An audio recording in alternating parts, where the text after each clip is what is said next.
Think of Bangladesh, and what comes to mind? If you're like most of us, it's a very specific, almost grim picture. But today, we're diving into an explainer that completely flips the script. We are uncovering a place of extraordinary resilience, incredible global firsts, and literal jaw-dropping natural wonders, all hiding right in plain sight. Seriously, be honest for a second. When you hear the name Bangladesh, what do you actually picture? Yeah, usually it's those decades of intense news reports, right? Devastating floods, intense poverty, just extreme overcrowding. That has been the dominant global narrative. But as you're about to see, that narrative, it's just incredibly incomplete. There is this massive disconnect between what we expect and what's actually there. Sure, its geography makes it flood-prone, and yeah, it's packed with people. But the true reality of Bangladesh is defined by this fierce, extraordinary resilience. Exactly. We're going to completely shatter those old stereotypes today and reveal one of the most dynamic, quietly influential countries on Earth.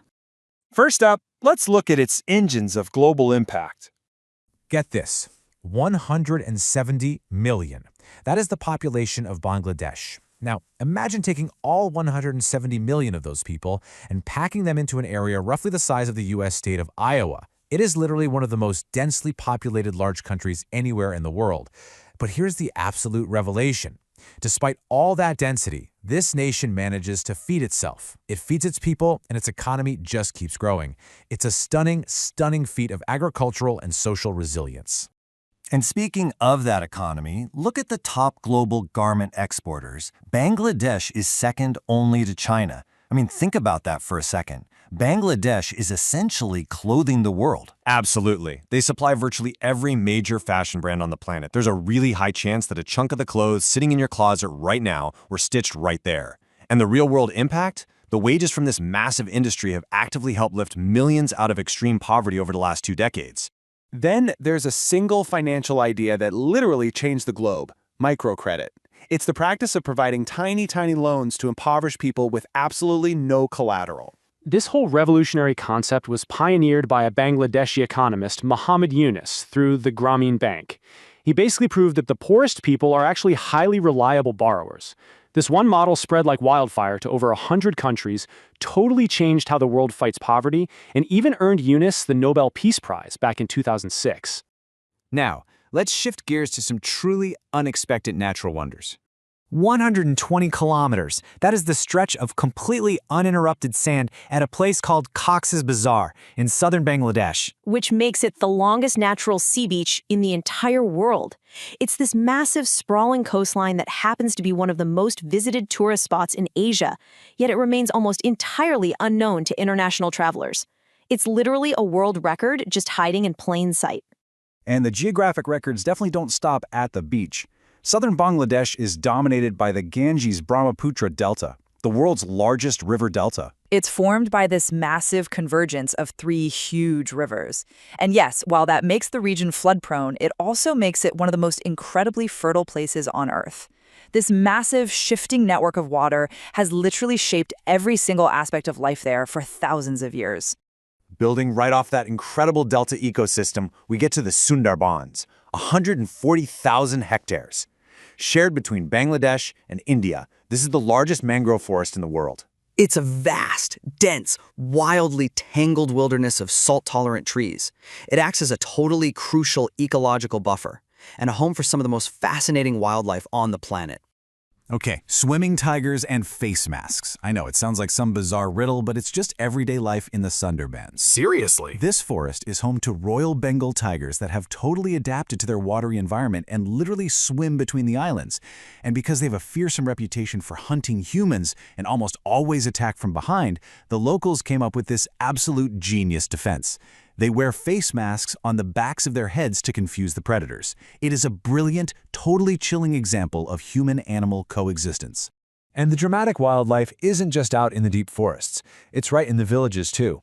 Every single evening at dusk, these massive colonies of enormous fruit bats, we're talking wingspans over 1 meter long, emerge from the trees to feed. It's described as a common, yet entirely eerie spectacle that just fills the evening sky. I mean, just imagine looking up and seeing thousands of meter-wide silhouettes heading out for the night. Incredible. Next, let's explore some living traditions and groundbreaking rites. If you thought the tiger masks were wild, Consider this ancient human-animal partnership.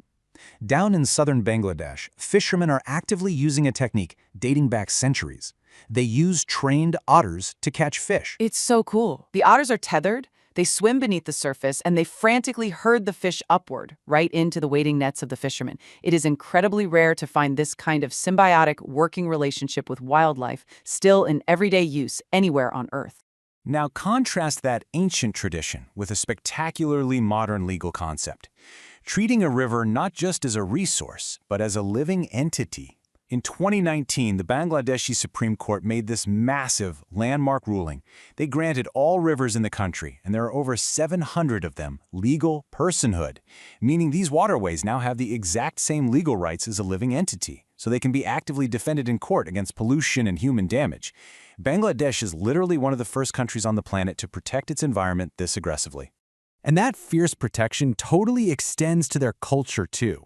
Back in 1952, students in Dhaka tragically lost their lives protesting for the right to speak their native Bangla as an official state language. This language movement was so profound and the sacrifice so immense that UNESCO eventually stepped in to honor it. They declared February 21st as International Mother Language Day. So this worldwide holiday celebrating linguistic diversity was born directly from the sacrifice of Bangladeshi students. Which brings us to our final point, the resilience reframed. When you really look at all these global contributions together, the contrast with those old stereotypes is just jarring. Bangladesh invented microcredit to fight global poverty. It gave the entire world International Mother Language Day. It physically clothes much of humanity. Exactly! It holds the records for the world's longest beach and the largest mangrove forest. It legally recognizes its rivers as living beings. And all of this is happening in a country that most people only ever hear about when there's a severe weather report. Which brings us to our final thought for this explainer. When you look at the sheer scale of innovation, the natural wonders, and the incredible density of people thriving against the odds, it becomes absolutely undeniable. Bangladesh isn't just some developing nation fighting the tides. It is, without a doubt, one of the world's most resilient and underestimated countries. It really begs the question, if a nation can quietly contribute this much to the world while hiding in plain sight, what else are we completely missing when we only look at the surface? Thanks for joining us. We hope this leaves you as hungry to learn more as it did for us.